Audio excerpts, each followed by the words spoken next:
Good morning, everybody, and welcome to Football Friday. The boys are back. 2 out of the 3, anyway. It looks like we've lost a man. He was a good man the 3 times, but he has moved on to better things, apparently. Jeff, how are we doing today as I navigate the insides of the StreamYard studio? I'm doing not great. I'm a little under the weather, but here we are. I'm persevering and pushing through, for the people. Especially Justice over there, who's about to get 2 feet of snow, who, I hope that I don't have to fly up there and fly down and spread your ashes all over Orlando. But Godspeed, man. It's going to be a nasty storm. They're saying, some of the most snow that area has seen in a long time, in a short period of time. So I hope all goes well. Hope everybody keeps power. Stay hunkered down. Hope JJ and Rachel and everybody are very blessed and everything goes well, man. Yes, Bianca is telling me this is a life-threatening issue. Of course, as my wife finds anything on the internet or the news channels, she immediately goes straight to the doom and gloom of everything. Talking about how, people are going to be freezing to death in their homes. The power is going to be going out, that nobody will be able to leave their homes. I don't know. I mean, Justice, maybe you can give us a good recap after it's over. We can see what's going on. What's going on in Texas? Why are we praying for Texas? Damn, Justice, you got 8 inches? Sounds like my man, Caleb. Choo! Got things in common, bro. That's crazy. No wonder. That's crazy, bro. You got to hit a pause on that, bro. Crazy. Whoop, whoop, whoop, whoop. Shout out to all the new TikTok followers and everybody across all the platforms. Really appreciate all the bots. Are we going to figure out how to go live on TikTok? It won't allow me. I don't know. I don't know what's going on with it. Apparently you have to do like a desktop version. I don't know. We're on desktop. No, like the actual TikTok has to be a desktop app. Like it can't be a multi-streaming service. And I can't find the keys. And apparently, like we'll have to go live like numerous times on TikTok in order to get the keys. So that means live on TikTok straight up. No, none of the it's a lot going on, Jeff. It's a lot going on. But if anybody would figure it out, you think that our producer might have by now. No way. 0. Yeah, I mean, yeah. I mean, it's crazy having a producer, but yet the lead host is the one having to answer these questions from you, Jeffrey, and being shamed into it. Like I don't know technology like I would have as a 21-year-old man because I'm old now, Jeff. It's amazing. Crazy. It's amazing I can still do anything that we're doing right now. I think I saw here in Florida, because I think the high on Sunday is like 86 here. But then I think it's going to be a nice day. The weather's going to change 60 degrees. in 24 hours. I think And the high on Tuesday is like 60. It's just the most Florida Orlando shit ever. That I'm not gonna I don't have a plight here. I'm not like standing on a hill like complaining about Florida weather, but it does drastically change temperatures in like a 24-hour span. It's so weird, especially during the winter. We go from 85 to 25. It's wild. What's up, Tyson? Wild. What's up, Tyson? How are you doing today, bud? Like that picture. Those Huskies. This seems interesting. Americans are worried about the wrong ice. I like that one. Absolutely. This comment wins the day. Top comments across the gram. And I quote, Americans are worried about the wrong ice. They had an ice sighting right next to our house. Over in Lakeside Village over there. So sorry for your loss. Right where Justice used to live, actually. Right across the street, where that Sweetwater and stuff is right there. Did they know that Justice moved? I mean, he's in Massachusetts now. It's a sanctuary city. He's good. Sanctuary city. Guys, I just want just to wrap that little bow up. I just want to let you know, if you do step in front of a moving vehicle, it's not going to be good. If you try to attack a federal officer, it's not going to be good. If you want your voices to be heard, I don't know how this algorithm came up on my Reddit feed, but somehow, some way, I'm getting all of these posts in Orlando. How can I interfere? Guys, I don't care what your position is on the thing. Just stand from a distance, make your voice heard. There's no point in trying to jump into the roadways or try to tackle a federal officer. It's just not going to end up well. And no matter what your politicians are telling you on each side, you're the only one that's going to pay the price, not them. They're going to be in their cushy offices making their $250,000 or whatever it is, free healthcare, the whole 9 yards, while you're going to be the one in jail, potentially losing your job. It's just not good. Unless you're in a sanctuary city, then you'll probably have a GoFundMe with $150 million in your GoFundMe account and all of that. It is what it is. How about you ready to talk some football, Jeffrey? Or do you want to talk a little more about current events? Love everybody, man. Listen, make your voice heard. Say whatever you feel you need to. God bless. The World Economic Forum was this week. I don't know if you saw that. I have been abreast of the situation. Yeah. Our president said a lot of dumb shit, but he did obviously, as someone it's tough who trades in the stock market. I do believe it was either Tuesday or Wednesday when he spoke. So I had the speech up and watching the stock. It was a tough listen, bro. Tough listen, man. And I had somebody asked me about this with him, and it was like, I go, yeah. I mean, some of the stuff he says is idiotic. It's just unpresidential. But unfortunately, these are my choices. Is that I have somebody that I have to vote for that is unpresidential but agrees with the policies that I want to have done in the country, or I have somebody that is presidential like but doesn't follow any of the policies that I agree with. So this is where I'm at in the United States in 2026. Yes, this is where we're at. These are our choices. Yeah, good stuff. Good stuff. Yeah, the World Economic Forum was crazy. These are our Colts. This is our team. We bleed blue. I finally realized where that song came from. Oh, you finally found the guy? No, not that guy. The actual song. That's an actual song. Yeah. But it's the riff on the guy who does the This is our God. That's the name of the song. That song comes from a social media super fan. That's what I said. Do you know where he got the song? Because for the life of me, I couldn't figure out where this melody was coming from. Yeah. And I've been listening to a lot of Brandon Lake Radio on Pandora, and I think it's 98.3 The Joy FM. And it finally came on, and as the song's playing, This Is Our God, I'm thinking, these are our Colts. It's tough, bro. Unbelievable. It's funny, the internet, man. I got caught. He straight up P Diddy that of is it something in Jubal in the mornings, and they do this thing called second date update. Oh yeah, I listened to that for a long time. Me and Amanda went down this rabbit hole, and I was just sending her things that because sometimes the algorithm, you'll see something, and then you go click on it, but there's no second part. So I had to find the second part of what we were looking for and send it to her. And That's she's the like, worst, by the way. she's like, I've been looking for this for 24 hours. I love you so much. Thank you for sending it to me. So that's the time that we're on right now. But it's hilarious. This second date update, dude, there are some wild ones on there. Phenomenal. It's incredible. It was funny. So to transition into sports, I have a group chat with TJ and one of our other friends as well too, and we were talking about the national championship. Obviously, just happened on Monday, and how Indiana has kind of changed the landscape of college football in terms of what they're looking for and how they recruit and what they do. And we were saying we should make a top 10 of the top 10 targets that Indiana has to target in the offseason transfer portal. You know, it was like number 1 was like Tom Brady. You know, number 2 is like, you know, Chris Winkie. Number 3 is like OJ Simpson if he was still alive. You know, just like, and it's funny because nowadays in college, you can play pro and somehow come back and play college since you're getting paid as well too. It's crazy. Well, they broke up. Justice, don't tell me that's so sad. Jake and Jubal in the morning, right? That's what it is. You know, they do it here in Orlando as well. The 92.3. Oh, okay. The country station does it here as well. I think it's how sarcastic he is about shit, and like just the little snippets and comments that he throws in. And she's so sweet. So it's like this Brooke and Jewel, that's what it is.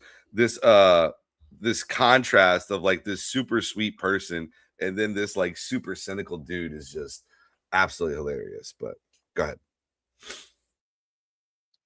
Obi and Chloe Slater do one as well on 92.3. And originally people here from Orlando, so you might hear somebody, Jeffrey. And you know, it's funny that you just said that about the Miami game because I forgot all about it. That was this Monday, correct? Yeah. We did not talk about we didn't even talk about it pre-show. All we did is talk about head coaching carousel. Well, let's get into it, Jeffrey. Let's talk some football. Yeah. Finally, the college national championship was Monday. Miami 30. Yeah. I'm sorry.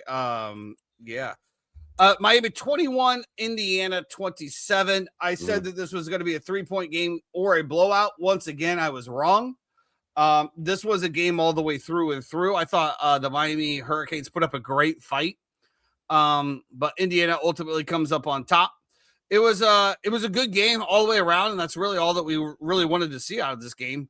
Kirk Cignetti and the Indiana Hoosiers complete the Cinderella story. Fernando Mendoza becomes whatever, I don't 10 inside 10, I can't whatever it is, of the quarterbacks to actually win a Heisman and the national championship at the same time. He is obviously declaring for the draft, which we can kind of talk about that in a second. But first of all, Jeff, give me your recap on the game. What were your thoughts? What could Miami have done differently besides throw an interception? Where they said that Mark Cuban offered like $30 million or something like that, whatever his rookie signing bonus would be, to come back for one more year and run it back. But this is the year to come out. You don't want to come out next year when you have Dante Moore and Arch Manning and Lenora Sellers and a bunch of dogs who are going to be out in the draft as well. So good for Mendoza. You know, he's 6'5". It was kind of a cool story with the prodigal son returning home. Guy who's a Miami fan who spent time rooting for them as a kid. You know, his dad was denied. Huh? He was denied. You know, he tried to go to the University of Miami. They said no. Yeah. Well, he played for Cal last year. Anyway, what I was saying is that it was a Miami fan returning home, getting to play a national championship in Miami. His dad obviously went to the same high school as Mario Cristobal, graduated 1 year before him. So I'm sure they knew each other somehow in some manner. Just all the storylines were great. I thought Miami, they played their ass off, man. I thought their DBs were really good. Especially in the first half, they kind of mitigated stuff. Indiana ran really hard, right through the middle, and that's tough when you have two such good edges in Messidor and Bain, who are both going to be pros, who are able to bear down on the quarterback. You saw Mendoza had like no time whatsoever. They were so good off the edge, but sometimes when you're getting upfield like that, that does leave those gaps up the middle. Indiana was able to, in my opinion, take advantage of that aspect, and then. You know, I thought Miami, you know, you're talking about a blocked punt for a touchdown and a missed field goal. You know, it's a 10-point swing right there. It's really tough to overcome and beat a team like Indiana, the first team in college football history, I believe, to go 16-0. So Yeah, I mean, it's It was definitely the I thought it Cinderella was a great story. game. Thought it was a great Yeah, game, and and if you're a fan of anybody in the state of Florida, it was the perfect outcome, right? It was the perfect outcome because you know that at the end of the day, you don't want Miami to win a national championship whatsoever. That did not happen, but it was still an entertaining, great game. You were able to save face and be cool with all your Miami friends the entire night and root them on and say better luck next time. And now Miami has botched this transfer portal thing at quarterback so bad they have to go to Duke and try to buy out Mensa's contract for $10 million. And now Duke is suing Mensa for entering the portal. It's a mess. It's can right we back agree that the right state of back to college where Miami football football should be. Huh? is an absolute shambles? Can we agree that the state of college football is an absolute shambles? It's terrible. It's Good, terrible. good. Yeah, it was definitely a Cinderella story. Yeah, so obviously, yes. I mean, although I see what you're saying, Chad, as far as him going out and going to a shit team. I guess the only solace is that you have Brady. I don't know if that's even a solace or not. The Raiders still have not finalized the head coach. I agree with you. I agree with not necessarily coming out and going to it, which is why a lot of people have said that the kid from Oregon, what's his name, Dante Moore, is not going in the draft because he does not want to go to the Jets, and that's where he would be going. So there is something to be said with that. I mean, we've seen it throughout, and I've said it numerous times. We expect kids to come out, be the number one pick, top 5 pick, and be able to change the franchise when they still have a lot of development to do, and coaching matters. I 100% agree. You're going to see the same thing in the New York Jets with Aaron Glenn. They can't even get people to come in and interview for a DC job because they know he's probably a lame duck coach anyway. And why would you go to a shit team and a shit organization to have a shit year and then potentially limit what your possibilities are moving forward? So yeah, Right. the argument is definitely there. Excuse me. We shall see. I mean, that's all you can do. Listen, I'll say this. I think Mendoza's a great example of a guy who, though, has played a lot of college football. He's had a lot of starts under his belt. You see a lot of times these guys come out early, right? Like if Dante Moore was to come out early, he's got like, I think, barely more starts than when Anthony Richardson came out. You know what I mean? So it is about reps. It's about live action as well too. Who better to have than Tom Brady in your corner? And we'll see what they do with that. They haven't filled their coaching gig, right? The Raiders? They haven't filled anything. As a matter of fact, as we spin into the head coaching carousel that is finally slowing down a little bit, that was what I was thinking about as well. Is like, I don't even see them on the interview sheets. So they must be waiting for either somebody of these final 4 teams. The offensive coordinator from the Rams is a very hot prospect and hot name that might be in their sights, but they haven't interviewed anybody, which is kind of weird. So let's get into it. The head coaching carousel, the first domino to follow.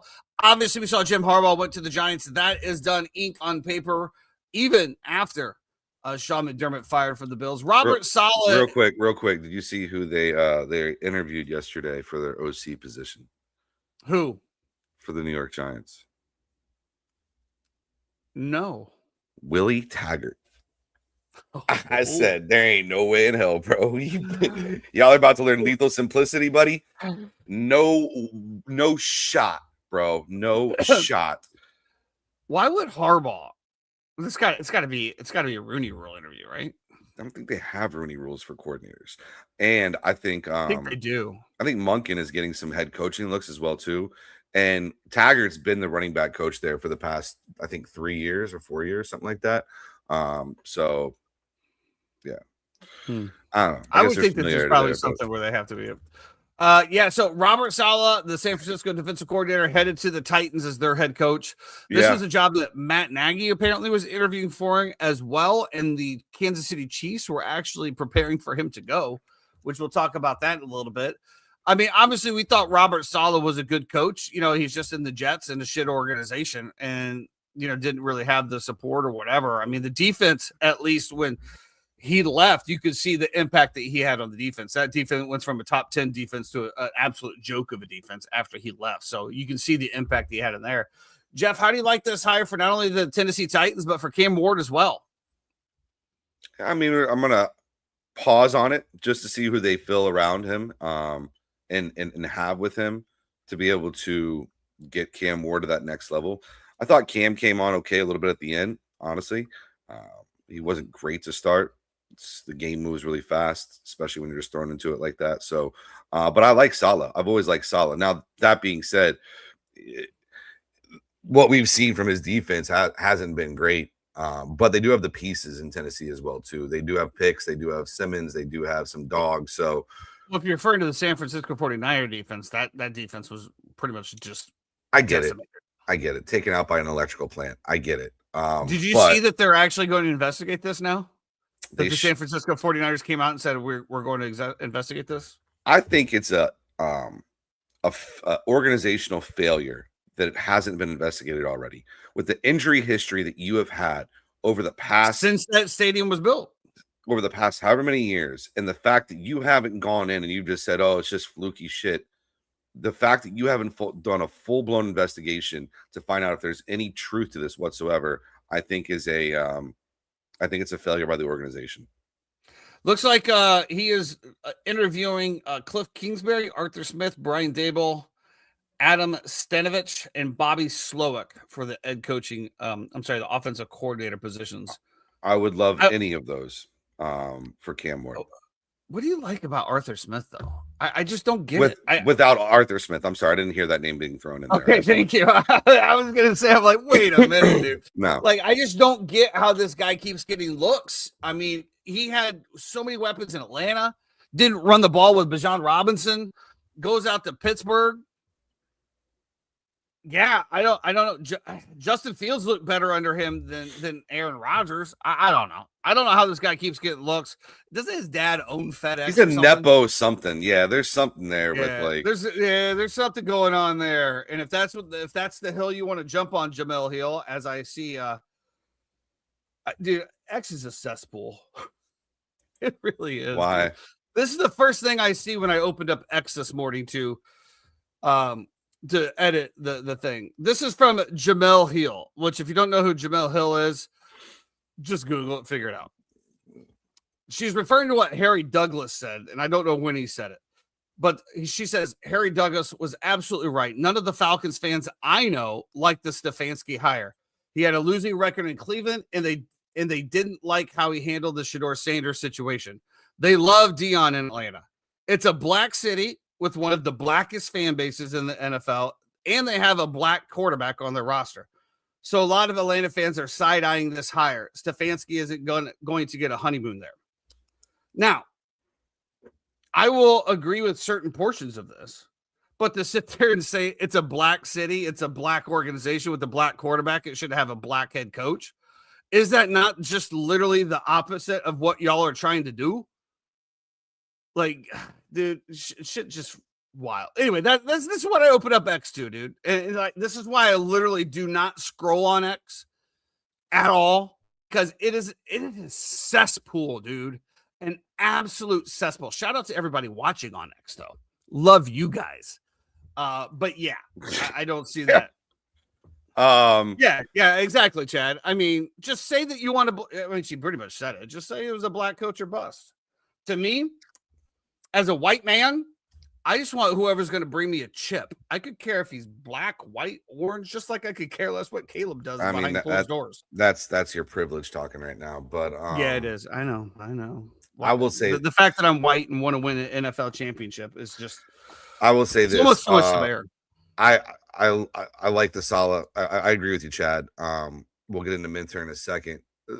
When it comes to Stefanski, I think for Atlanta, it's a great hire. I think hypothetically, you're going to give Stefanski weapons. He's a good coach. The Cleveland Browns, I will not hold that against any coach ever. Is he bringing Jim Schwartz with him? No clue yet. Because I think that's a huge defensive coordinator. Jim Schwartz was getting some calls. He's been unbelievable. Now he's had unbelievable players on his team as well too, and Myles Garrett. And I think they're still probably going to go either O-line or D-line in this draft as well. It looks to me like he's getting looks at the Cleveland Browns head coaching job. Okay, but That They're would be obviously trying. very Cleveland of them. Yeah, To they're do. trying to keep him at minimum as the DC, but I don't think that's going to happen. Yeah, because I think. Well, actually, no. I think one of the stipulations was that what's it, Ulbrich, the guy who was the interim for the Jets when Salah got fired, who was the DC for the Falcons last year. I think one of the things was that he would stay on as DC as well. So maybe I don't have that right, but I believe that was what I was understanding that he was still there.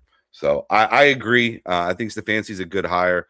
Now, yeah, Jeff Ulbrich is staying as the defensive coordinator of the Atlanta Falcons. Now, I want to be very clear when I say this.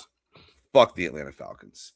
Their entire poverty organization, they can all kick rocks.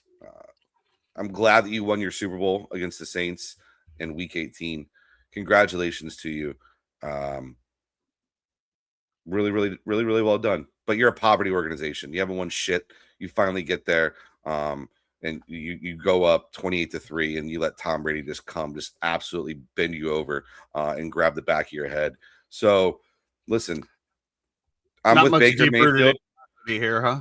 I'm with Baker Mayfield, right? Stefanski, as good of a coach he is, I think he's a trash ass human being, and I think he, has not handled situations like a man a lot of times. And so I feel the same way about Liam Cohen.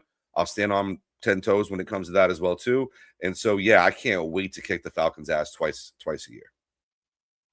Did you beat him twice a year this year? Did you beat him both times this year? No, we did not. Oh, okay. Yeah, I mean, Baker obviously comes out with his comments saying that he never even got the text or whatever after Kevin Stefanski ran him out of Cleveland, as he says, and he said that he's looking forward to playing him twice a year, coach. That'll be interesting. It'll be an interesting infield meeting, but we shall see what happens there. Jeff Chat, Heflin, you got to understand where I'm coming from when it comes to this as well too. So, I got to deal with them all year. I got Falcons fans who I know who are around me as well too, who love to run their mouth. I got Falcons fans who are texting me, "Good luck with Zach Robinson. What a great pickup for the Bucks, huh? Hardy, har." Like, you dumbass. Yeah, Zach Robinson, who was under the tutelage of Sean McVay, who was with Liam Cohen 2 years ago, with Baker Mayfield. It's a terrible hire, dumbass. Zach Robinson's going to do great things in Tampa. As you can see, Jeffrey has a little bit of animosity towards his other teams in the NFC South. I don't have a lot of animosity toward the Panthers. I'm gonna be honest with you. There's been no reason to hate them. So Jeff Hafley, the Green Bay defensive coordinator, is headed to the head coach of the Miami Dolphins. Jeff, I didn't see this at all. Did you? I mean, I've never heard about this guy. The rumblings. On this chat, now I'll go do a deep dive on Jeff Hafley in a minute. Just to follow up on this, Chad, if you're the one getting traded and sent off to Carolina from the organization that drafted you number 1 overall, do you think it's on you to text your head coach and say thank you? Or do you think it's on your head coach, who you had a terrible relationship, to maybe reach out? I think it's on the general manager. Absolutely. The general manager should do. Well, I think the coach should reach out as well too. Hey, Bake, listen, I'm sorry it didn't work out, man. Good luck to you in the future. Appreciate everything you did for us. Thank you for taking us to the playoffs and kind of turning the franchise around. I would agree with you, but we also don't know what happened during those years. I mean, during those years, Baker will also tell you that he's not the player and the human that he is now. Do you think Baker had a filter when he was talking to Kevin Stefanski about anything that was happening? I should have asked Juice. Jarvis Landry was at my table last week. Should have just asked him about it. But whatever. I'm just saying, we see it from the one with the Baker Mayfield Street. And of course, he probably felt slighted, but let's be honest. When Baker was in Cleveland, he was not the same Baker that he is now. And I think that he'll tell you that he's matured and developed over the years. But obviously there's something seriously underlying there from his time in Cleveland. Yeah, it took him to fail and to get beat down and then get built back up, and then get a shot to go compete against Kyle Trask. Here we go. Which he lost, by the way, and still got the starting job. Everyone that coming out of that training camp said that Kyle Trask was outperforming him, and he still Everyone got the came job. coming Absolutely. out of that training camp, huh? Absolutely, dude. That preseason, you're absolutely right. But you know what? No. Hey, dude, I'm glad for you. I'm glad Listen, for you. go get a Falcons jersey now that Kyle Trask is on the Falcons. You know, No. I've only got one jersey, Jeffrey, and that will be Caleb Williams. fair. Eventually. Um, Jeff Halfley. Jeff. Halfley Your favorite Jeff. Jeff is Halfley. not my favorite Jeff. I'm my favorite Jeff. That's pretty cocky, but Jeff Halfley, yeah. So was formerly at Boston College. Was doing pretty good at Boston College. LaFleur reaches out. I guess they've known each other. Wanted him to come to be DC in Green Bay. Goes to Green Bay. Has success. I don't think their defense was lights out, but I think their defense was fine. I think from a scheme thing, probably okay. I think from a roster construction, probably not the best defense that you ever seen in your life. And now he gets an opportunity to go be a head coach in Miami. I think what I've heard in press conferences, everything that they're saying, I completely agree with. Obviously they get the assistant GM who comes over from Green Bay to now run Miami as well too. So there's familiarity there already. You have people in the building and continuity. And what they're saying is that, listen, it doesn't matter who's at quarterback if you can't protect them. So teams need to be built through the line, whether that be getting pressure on the quarterback, whether it be protecting the quarterback. I've been saying that for a long time. That is how you build your team. You build through the trenches and then you build out. And so that's what the message has been in Miami. And if they do that, then I think they will, they play in an incredibly tough division, but it'll, besides the Jets, but I mean, the Patriots and Bills are really good. Okay. So Jeffrey likes the hire there. Jesse I think Minter. it's a fine hire. I don't think it's I'm not running and screaming that the Dolphins are going to win the AFC East next year, like I was with Vrabel when they hired him in New England. It's not the same thing, no. But Did you say that New England's winning the AFC East this year? Yeah. Good call. Jesse Minter, Jeff, is headed to the Ravens. How do we like this opening show of the year? What do you mean? When we did all of our picks for who was going to win what division? Well, if we had a producer, maybe we could pull the receipts. But I can tell you exactly who I picked. You also said that you didn't make two bets for a bar tab that you clearly did. So forgive me if I have pause to your word. I can tell you. You want me to run through exactly who I picked to win each division? No, I don't. I could care less. I want to talk about Jesse Minter going to the Ravens. Here, by the way, Chad, it's still 5.5 here. No, it's not. I think. It's actually down to 4.5. It's 5.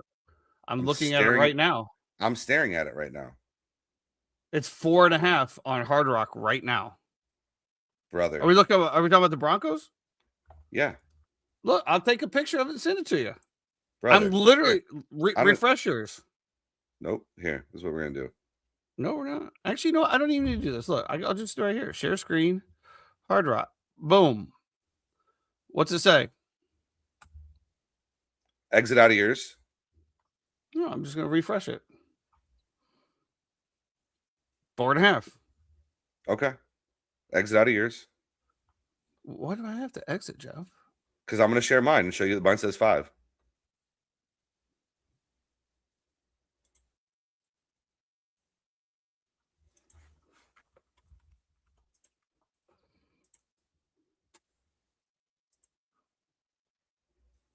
Now refresh it.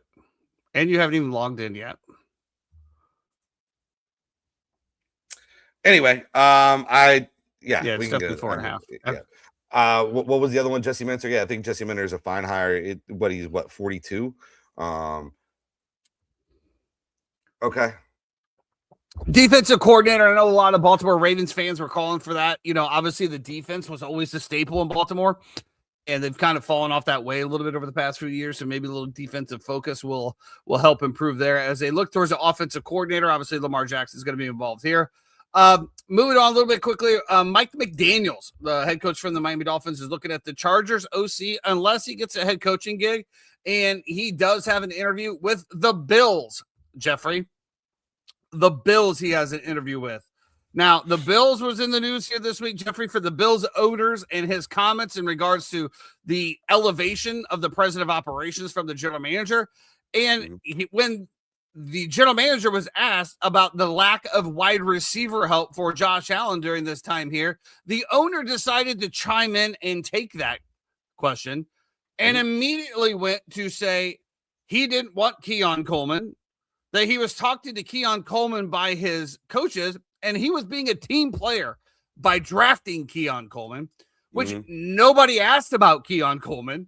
They just said, what about the lack of big name wide receiver help to help?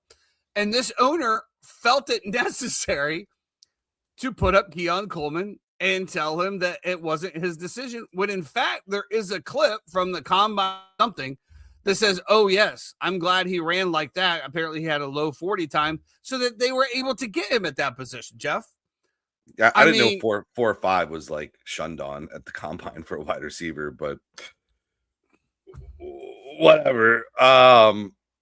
Completely classless, completely out of pocket by the owner. I to the point where if I'm a player on the Bills, I'm questioning shit. I really truly am. And credit to Brandon Beane, because the follow-up questions to when he said that, Brandon Beane basically walked back everything the owner said. He said that's absolutely not true. We love Keon. He's in year 2. He had some growing pains this year. We plan on having him being part of our future and our franchise. And I wanted Keon Coleman. Like, I don't know. Of course, it was just no. That's what Brandon Beane said. Oh yeah, the guy who just got promoted in front of the owner. He's having to walk back all the owner's comments right in front of him. Completely classless by the owner. I thought it was terrible. And I think it's something that if I'm a player, I'm thinking about that. Well, you got to be thinking if you're a coach as well. Yeah, if you're a coach as well, because obviously the general manager has the ear of the owner or whatever you want to talk about. They're the ones sitting up there in the games together. So, like, if I'm a head coach and I'm walking into this situation, obviously Josh Allen propels anything over the top. But holy moly, dude! I mean, what for are we sure. doing? And I even said to you, I said maybe I was too hard on McDermott. Maybe I was, because maybe it is just a terribly run organization from the top. And that I didn't realize that ownership was so inept. Maybe it's not McDermott. That maybe I've been viewing this through the wrong prism the entire time, and I've always thought it was McDermott. Maybe it's just shitty ownership. That's the reason. But you never know what's going on behind closed doors. That's for sure. And just to continue the clown show that is the Bills, breaking news this morning: Philip Rivers is interviewing for the Bills head coaching job. Jeff, Philip Rivers. Yeah. Would that be the quickest turnaround from starting quarterback to head coach in the history of the NFL? I do believe so. Jeff Saturday is the only other person that was ever hired to be a head coach with 0 head coaching experience. Obviously, that was an interim situation. And he had a relationship with Jim Irsay. Yeah. But what are we doing? I mean, don't get me wrong. Philip Rivers probably had a brilliant offensive mind. I mean, he's obviously coaching high school football. So, I mean, obviously that translates immediately. He knows what he's doing. He's been around the league forever. He's probably seen forever. Be a good offensive mind, possibly. But is this who we're trusting Josh Allen's career to? I mean, maybe if he was a quarterback coach, and I don't know, Jeff. It's kind of like a double-edged sword here, because I feel like he could be a great offensive prowess for him. But is it just going to be the Colts system and the things that we saw over there, and the system that we saw throughout his years? I mean, just wild.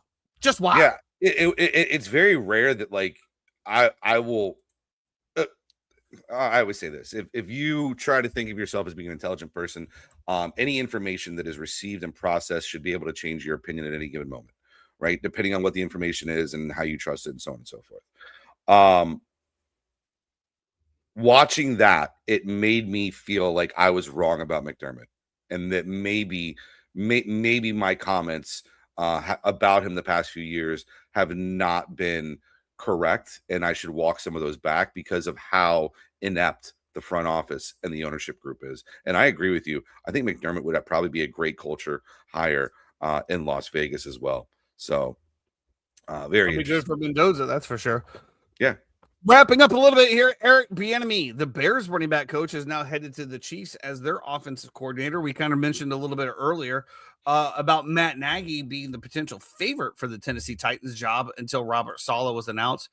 Eric Bieniemy comes back. If you remember this, guys, going back to the days, Eric Bieniemy was a hot topic of head coaching jobs. Once he got outside of Andy Reid, he kind of faltered a lot, kind of fell on his face, and has now rebuilt himself back up. I think this is a good hire for the Kansas City Chiefs. Again, Matt Nagy, when he went back to Kansas City, didn't really have a whole lot of juice with that Kansas City offense. We've seen it before. The run pretty much non-existent. That just kind of ties in with his time with the Chicago Bears. Kind of wild, though, that Matt Nagy is literally out of a job right now. The Kansas City Chiefs have already wished him well, but he has not landed anywhere. And I don't know if he's going to. Well, I think it's great. You're getting a guy who, obviously coming as a running backs coach, and the number one thing that you struggled in last year was running the football. You couldn't do it whatsoever. So maybe this gives him a little bit more of a sense of mind and urgency when it comes to being able to run the football, to be able to set things up. Obviously, we know Mahomes is going to miss some time to start the year. But when he comes back, there's familiarity there with Eric Bieniemy, and they already have a rapport. They already have a relationship. Obviously, Andy Reid is the driver of that car. But I agree. I think it's a really good hire by them as well too. And you know what? I agree with you here, Chad. I do. Now, do I think that Tom Brady needs to hear 20 different people's opinions on football? Probably not. Like, do I think that the Bills possibly might? Absolutely. You know what I mean? So yeah, I don't mind talking to a bunch of different people and getting a bunch of feedback and different assessments from people on what they think would work for your football team going forward. I think you're right, and it's free. Yeah, I mean, information is free. Well, we got to send the private jet out to California and back. Okay, whatever. Drops in the bucket for a billionaire, right? Well, let's get into it. It is NFL Championship week. A lot of people have already put their predictions in the chat. Obviously, Chad is a big proponent of the Denver Broncos, at least plus 5.5. Let's start there with the Patriots and the Broncos. This line is moving all around. On my screen, it's still 4.5. I don't know what Jeff's magician is happening over there. Maybe if he logs in, they will actually give him the correct line versus trying to fish bait him in. It won't let me log in. Well, it's probably because you've done some shady stuff, Jeff. I haven't done anything shady. I absolutely agree here. I love the Broncos. We've already locked in the Broncos plus 5.5, 3 units. And then we also lock in Broncos on the outright win for 1 unit plus 210. Those lines are definitely moving a little bit in my favor. So you got to love that. I think that Chad's absolutely right. We also talked about it a little bit on the other Monday show. The Denver Broncos defense is still there. I think one of the key factors a lot of people are looking at here is the New England Patriots and Drake May versus man coverage. He has been a top 3 quarterback this year in man coverage with a very high completion percentages. However, I'm going to go back to the Pats schedule, and this is not a knock on them. Again, you can only play who's in front of you, but when you're playing the dog shit teams of the NFL versus man coverage, that is going to be a big difference than playing man coverage and Patrick Surtain and the Denver Broncos, especially with that pass rush. So I don't see him having the highest completion percentage, and I do see him running for his life. He is also one of the most sacked quarterbacks in this. I do believe he's a top 5 in that category as well for taking sacks. Now, if you look at that versus completion percentage, maybe that's why, because he's taking sacks instead of throwing the ball away and preserving downs. So we'll see what happens. I fully expect Sean Payton to have a huge game plan for this. It was funny. I think it was on Sports Center or Get Up this morning. Which one? They were going through all of the Sean Payton's like crushing defeats.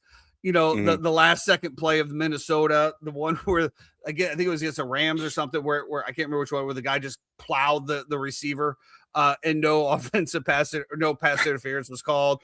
There's a lot of things that are happening here. I think he's taking each one of those things. I think he's going to have a great game plan, but I also think Vrabel will as well. I think Denver, top to bottom, is a better stacked team than the New England Patriots, especially at the wide receiver and at the corners in the safety positions. I still give the edge to the Denver Broncos, and let's not forget as well, they are playing at home. Oxygen is a factor. Elevation is a factor. And I don't care how long you're out there, you just do not get used to it. There will be oxygen on the sidelines. And I think by the third and fourth quarter, you're going to start to see the Denver Broncos pull away with this one. I like the Broncos to win outright. If you can get the 5.5, I would still go for that way. I think it's going to be one of those games that stays close. I think you're going to be doing well with the points, regardless. Yeah, I think this game's going to come down to over-the-top shots and how will the Broncos be able to defend that? Because a lot of the plays that Drake May has hit have been Kayshon Boutte, Demario Douglas, Diggs over the top. And so I'll be very interested to see if he has the time to be able to do that. I agree. I think Sean Payton will come up with a great game plan here. I would give the edge. You said secondary. I think Christian Gonzalez and Carlton Davis are a pretty good one too. I'm not sure. I think Carlton got hurt in the last game, so I'm not sure if he's playing this week or not. 3-time, if you could look that up for me. Oh, wait a minute. He's not here. I think it's going to be a great game. Good thing you got your boy here. Yeah, I think it's going to be a great game. I do think that Drake May has fallen off a little bit the past few weeks. What was the stat last week? He is in the red shirt concussion protocol, so he has made the first step. So it'll be pretty close. It'll be game time probably. Actually, it should be today. So it'll be interesting to see if Carlton plays. Obviously, Super Bowl champion with the Tampa Bay Buccaneers and has bounced around a little bit to different teams. But I think Carlton's a solid player. He's with Detroit last year. It's going to be a great game. I just think we're kind of undervaluing Jarrett Stidham a little bit, especially being in Sean Payton's offense for the past few years. I think the narratives are hilarious as well, too. When you have the guy who was drafted to replace Tom Brady, and then now the Patriots have to go play that guy who probably has an axe to grind against the team as well, too, and a little bit of a chip on his shoulder to prove himself. So, yeah, give me Denver here. 5, 5.5, 4.5. I think they're all fine. Well, if we look at the New England Patriots and the way they played the last game, we talked about the amazing catch by Kayshon Boutte and all of those things. There was a lot of amazing catches. That was me. You just said his name exactly correctly, because he is from Louisiana, and the fact that you said Boutte, I think is exactly how you're supposed to say it. So I just want to give you props because you always mispronounce. Thank you. I am the name butcherer, and I will take it, and I probably won't say it again, so I'm not going to say his name again, just in case. I didn't know if it was a fraudulent slip or what, but it was... who knows, but I'll take it. But if we look back at some of these throws, and especially that catch, these absolutely perfect balls. These balls had to be dropped in a perfect bucket. They had to be sauteed, caressed, buttered. These balls were perfect. How many perfect balls can we continue to drop, Jeffrey? I don't think there's going to be that many. I think this Denver defense is going to put so much pressure on him that ball is going to have to come out, and I think we're going to see a little bit of sloppy. I would love to see. Going to look at some props here while you look it up. I'm going to look and see what the odds are on Drake May interception. I think he definitely throws one of those here. And when we talk about interceptions and we talk about turnovers, that's when we talk about the change of the games. And that's when we talk about the advantage. And I think that's where the Broncos will be. Now, with that also being said, Jarrett Stidham could also throw an interception. For sure. And I also want to say this too. I just feel like, especially with that Houston game last week, they got very fortunate with turnover luck. You're talking about Drake May fumbles the ball 4 times, and what they only gave up like 1, I think, maybe 2 at the end. I don't remember, but a lot of fumbles, a lot of good bounces that went the Patriots' way for them to still be in the game against the Texans coming down the field with a chance until Boutte caught that pass. I just think that speaks volumes to where this team is at. And luck is luck, I just think that Denver has a really good chance to win this game. That's it. Let me just preface this. May over 0.5 or to throw an interception plus 110. Love it. Love it getting plus money. Now, on the other hand, Jarrett Stidham to not throw an interception plus 140. I love that as well. I think that Jarrett Stidham is going to be so careful with the ball. Who knows if he's going to be throwing into coverage? But let me tell you this: you parlay him, put a little bit. It's plus 348. Jeffrey, book it down. Drake May 1 interception. Jarrett Stidham no interceptions. Book it all day long. It's going to happen. I completely agree with everybody. I think the Broncos get it done here. I love the Broncos look here. I've also been fading the Patriots the whole way out. I think that they played a piss poor schedule. I think that it's given them a lot of confidence. I think going into Denver is going to be a very, very tough matchup. I do love the way that Vrabel has this game going, but just like the Chicago Bears, the New England Patriots are playing with house money. They've already achieved so much. No matter what happens, this is going to be a successful year in their eyes.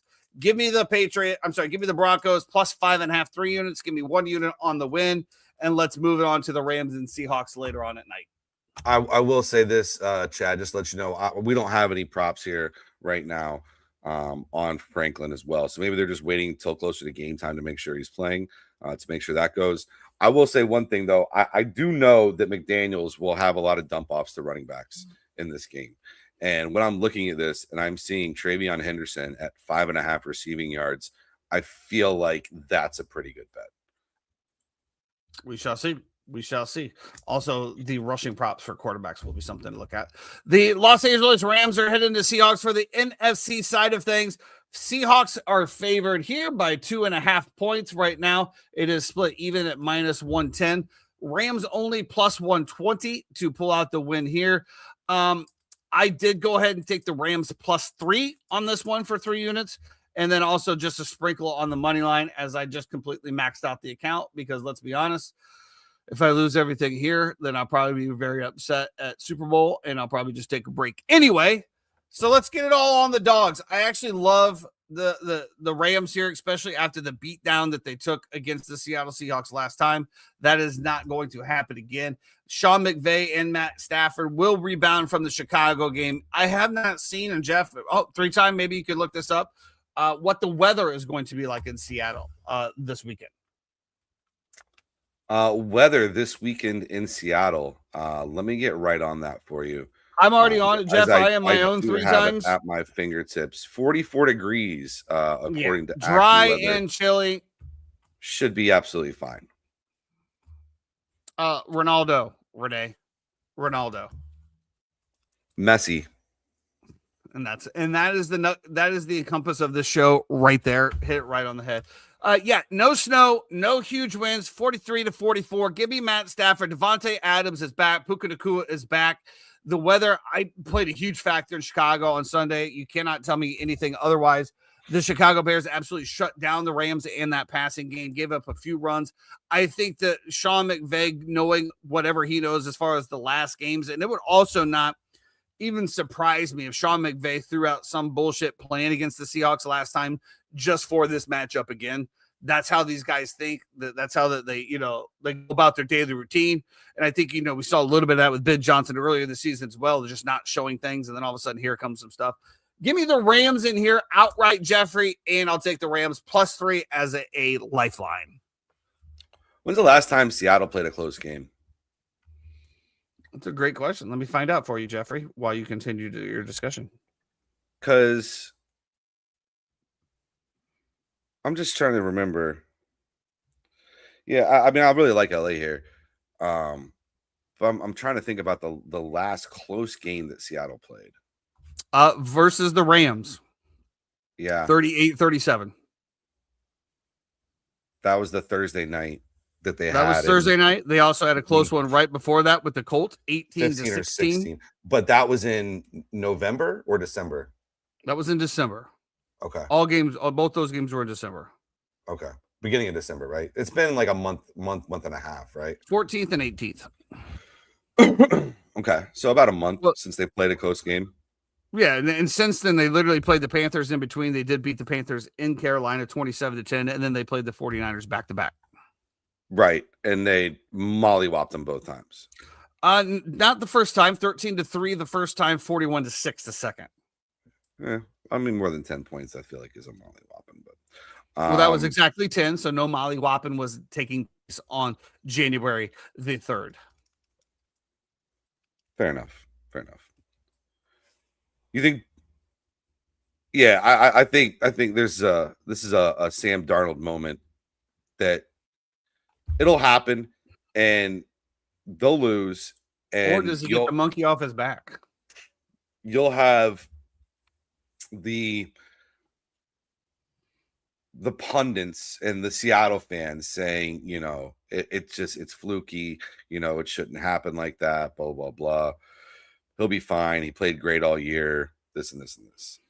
And that's fine. That'll be your excuses. That'll be what you have. But we all who are objectively look at this know who Sam Darnold is.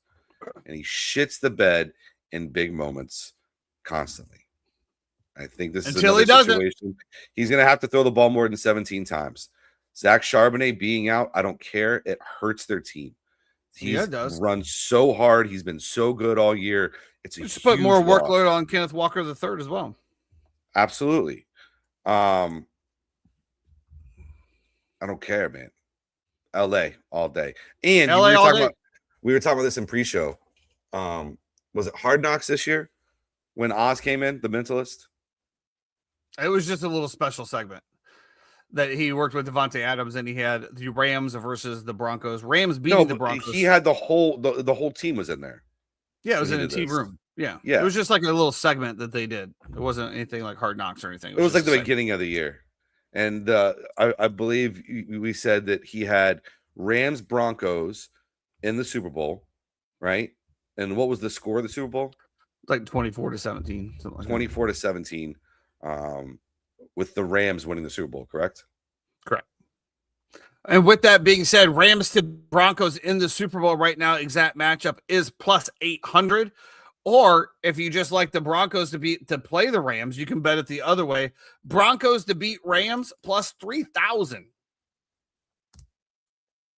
So Rams to beat the Broncos, exact plus 800 is plus 800. Yep. Interesting. Some interesting totals there. Yeah, I mean, I agree. I think that I will say this, and I just said it before. We dog on Sam Darnold, and we have dogged on Sam Darnold for quite a while. There's got to be one time when he doesn't shrink. Will it be this time or will it not? Who knows? Yeah, my money is on him shrinking. It's been crazy because Rashid Shaheed has been an absolute game changer. When they made that trade with New Orleans, I really liked it. He didn't get involved as much early. He's been involved a lot more lately. But they have some weapons between Cooper Kupp, JSN, and Shaheed to stretch the field. And yeah, you're right. Special teams is a huge thing. The Rams are terrible on special teams. That's why I thought Chicago had a really good chance to win that game. I also thought when they came down, you're in a cold weather stadium. You got this guy hitting a kick. I was like, he's going to miss the kick. He's going to miss the kick. Chicago's going to get the ball back. We might go to double overtime, which would be absurd. But that was my thought process the entire time because I know how bad their special teams have been. So. Yep, I agree with you, Chad. I got all of my account writing on those two games as well. Bonus bets for days. Bonus bets for days. Come on, Hard Rock. Bonus bets for days. A few other things just to cap us off here before we get on. FBI, Jeff, is looking into Jim Irsay's death. I don't know if you saw this or not. I don't know what that means, though. I'm not sure how to speculate on it. They're investigating the doctor who apparently was giving him oxys and ketamine. That's good stuff, by the way. Really good stuff. And the last thing, as we leave, it wouldn't be a show without mentioning Hollywood. Reports coming out of LA and the LA Lakers organization. The Bus family in complete disarray. LeBron apparently at the focus, but apparently not. Apparently, Jeannie Buss was going to trade LeBron to the Clippers, but apparently not. Apparently, she didn't like working with LeBron, but apparently not. Jeff, can you give us any clarity about what am I supposed to say? There's a story that came out. Jeannie Buss refuted the entire story, said it's not true, and it sucks that people are trying to make money off of LeBron's name being associated with her family drama that's going on. So I don't know. So I don't know who wrote the article? I didn't read the article. The article of not of the Confederation. Jeannie Buss and LeBron James. Who wrote this article? I think it was in the Times. It was written by Baxter Holmes of ESPN. The worldwide leader in report sports. detailed Probably Buss's frustrations regarding the team control and the influence of clutch sports. Now, she's not wrong about that.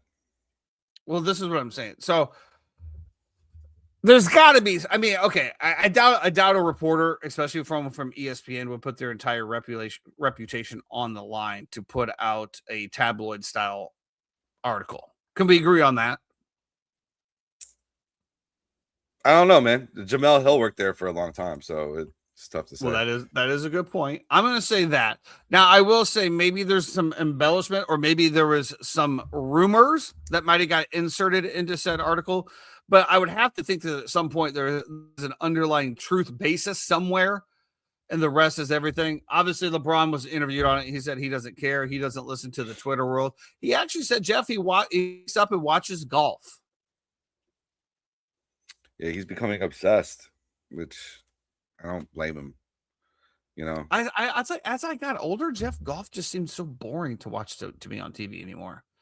But if you had never played golf, yeah, you've always seen it from afar. Yeah, exactly. Because we played when we were, Well, it's not like I want to walk up and watch cricket. I've never played cricket. Well, what I'm saying is that it's new to him, right? Okay, so it's like it's a new infatuation for somebody who is obviously an obsessive personality. Otherwise, he wouldn't be where he is. And so once you find something that you like and you're obsessive about it, yeah, you're going to wake up, you're going to watch golf, you're going to watch YouTube, you're going to think about your swing, you're going to try to get better, you're going to try to, it's everything. Would LeBron's golf swing interfere with his basketball shot? I don't know. It's not very good, so I don't think it's interfering with anything right now. Does he have a Charles Barkley swing? I haven't seen. No. It's athletic, but it's not great. Look it up. LeBron James golf swing. Justice, when's it supposed to get really bad? Sunday or Saturday? Chad, appreciate you always being here too, man. Good luck this weekend. Hope we hit.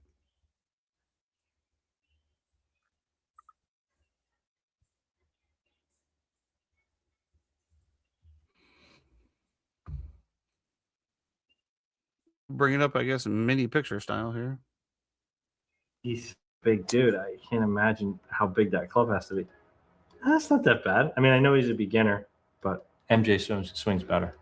I mean, I've seen some swings recently. It's a lot better than what I saw last couple years ago. I mean, dude, he's a big dude. Jeez. He needs to learn how to rotate, keep the arms more out. Man, he's bit, not sort of pull the arms in. He's so tight. Looks like he sets up a little. And I would maybe add a little knee flex, or he could just talk to his son Bronny. He's got a really good swing. Oh, Yeah, Bronny's Bronny's got a great swing. swing. Yeah, he's got a really good He swing. benefits from just a little bit of feeling like he was a little wider. Oh, on the look way who it back. is. I would tell him just a little bit longer, kind of in his right arm. Try to get the club like a little bit more out away from him, as opposed to right in close, because I think he'll hit it a lot farther. Yeah, I mean, yeah. Jeremy's I don't looking know. very, very James Dean. I feel like Looks he like should he's- have like a He's got the cigarette V-neck pack on again. rolled up in your sleeve right there. I like that. Yeah, you know? yeah. Little grease lightning. I always laughed. I remember there's a line in I think Ocean's 12 where Catherine Zeta-Jones is interviewing Brad Pitt. And I was his therapist or whatever. She's like, "Do you ever have suicidal thoughts?" And he's like, "Only when I wake up in the morning." Oh, okay. Well, just hopefully your power does not go out during the games on Sunday. That would be an American travesty. Yeah, man. Well, I hope I just Try not hope to everybody freeze in your keeps home power. either. You know, obviously we got family up there as well too, right around. So just hoping everybody's okay. It is crazy that we're getting Up like there, they have like fireplaces still, right? Like real fireplaces. they have fireplaces here as well. Yes, Yeah, that never get used. I'm just saying they have functional fireplaces in I had a fireplace when I northeastern lived. homes. I think my mom and dad might still have a fireplace at their house. Whatever. Well, it does get cold in northern Florida. It does get cold. My mom and dad live 10 minutes from us. Oh, I thought you said back when you were growing up. So I was did. I had one in Tallahassee for sure, but I think they have one here at their house now. I had a fire pit. But my wife would never go outside and enjoy the nice fire with me on a cold night. So I gave it to my dad, who now enjoys it a lot. It'd be nice. Go out there, little hot chocolate and Southern Comfort, you know? Oh, it was nice. Go out there, a little bourbon, just hang out, crackling fire, crackle. It was great. Making Fucking great. s'mores with the kids. Messy as shit. Yeah, I was going to say s'mores. Then it gets into the rocks and you can't trust. Yeah. Making sure the babies don't run around there and burn themselves forever. Yeah, what's a little higher from the babies to get into? I think you'd be all right unless they jump in. But I don't think you understand how big my child is. Well, when you say baby, Jeff, no. Well, he's 2.5. 2.5. I'm picturing baby, not Maybe necessarily 3. like 3 in July. The Hangover baby. But No. Carlos. Yep. Wow, all of the odds just went off the book for postseason specials. As I was looking at most passing yards the postseason, it still has Caleb Williams in there. Is he leading the postseason in yards right now or something? Probably. Wow. All right. Jeremy, any errors, omissions, anything that you want to correct us on today? You want to defend yourself? Can we bring you on?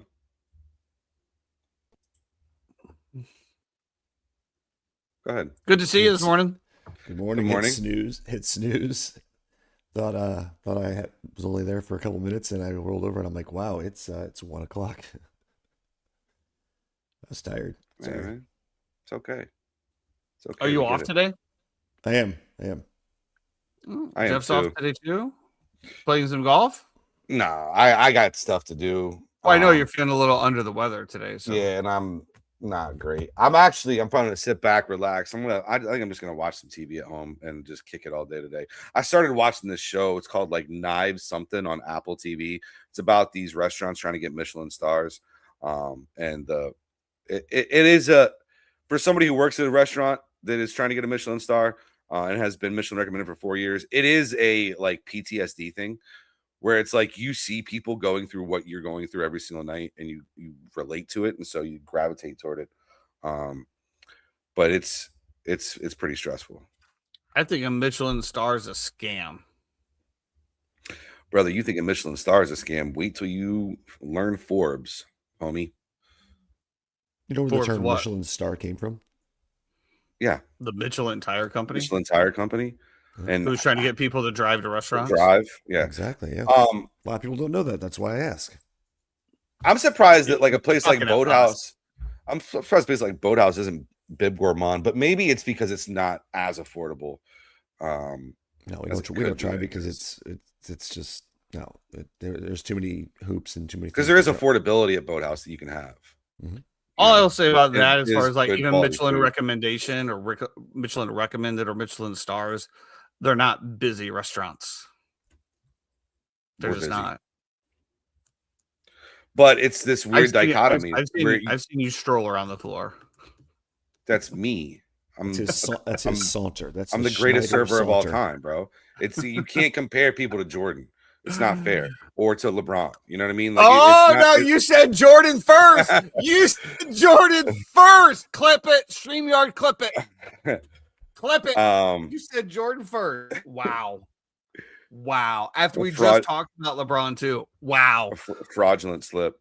Yeah. Well, it's just, sometimes it's like when you're drunk or whatever, Jeff, the truth comes out when you just start talking normally and you don't really have to think about it. The truth comes out. I'm definitely not drunk. So no, is this 1 was just a o'clock in the time when afternoon. you started talking about a passion of yours, which is the Michelin star ratings or being the greatest server of all time. And you, yeah, because I just wanted as a notch on my belt. I want to be like, yeah, I showed up to a restaurant. They didn't have a Michelin star. I was one of the head servers there, and we got a Michelin star. Like I will say this. I will You say want the Alenia accolade, in bro. Chicago. It is busy. I will say that. It's tough, But to not find like a Boathouse. balance. Yeah. And then to also keep it as well too, because you're working in a restaurant, you're trying to be profitable. And if you're just trying to go for Michelin star and give that kind of service, most of the time you're spending so much money on everything that you're not turning a profit. And so, actually, I think Linea lost one of their stars. I think they're down to a 2-star. yeah, I can't believe that Kappa has kept theirs. Honestly, The last few times we've been in there, not good. thank you. But somehow they keep their star every single year, and somehow the Michelin guide and the awards are at 4 seasons every single year. Go figure. Well, probably because there's no 'Cause offense it's to the- yours. the There's name. not a well, yeah, that, and there's just not a whole lot of like uppity places here. I guess if you could say that, it's just not big enough. When you look at Orlando as a city side, I don't know. I don't know, boys. That's going to take us into championship weekend. Anything to add to close us out today, boys? Nah, I got to work on Sunday, unfortunately. So you guys enjoy the games and, enjoy your weekend, please. I will be melted in the couch as always, Jeff. I appreciate it. If you do have to be driving over this weekend, please, for the love of God, stay out of the left-hand lane. Rams, Broncos, you heard it here first. Until then.